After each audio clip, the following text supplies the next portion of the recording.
لاہور میں ہونے والی سادہ اور پروکار تقریب میں تعلیم، صحت، مفاد عامہ، صحافت، ادب اور شوبز سمیت مختلف شعبوں میں نمایاں خدمات سر انجام دینے والے افراد میں سول ایوارڈز تقسیم کیے گئے. جن افراد کو ستارہ امتیاز سے نوازا گیا ان میں چودھری اعزاز تمغہ خدمت شعبہ خدمت پاکستان.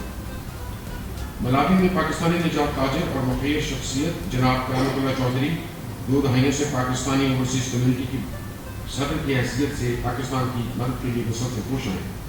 وہ ہرارے زمبابوے میں پاکستانی سفارتخانے مدد کرنے، کونسلر کا کام سے لے کر کاروباری تعلقات تک مختلف امور کو سونپنے اور ملاوی میں اعلیٰ سطح ملاقاتوں کا اہتمام کرنے میں اہم کردار ادا کرتے ہیں.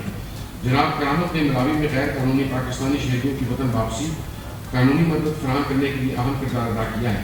ان کے اقدامات کی بدولت افریقہ کی سب سے بڑی ایئر لائن ایتھوپین ایئر ویز کراچی سے ادیس ابابا تک براہ راست فلائٹس کا آغاز کر رہی ہے.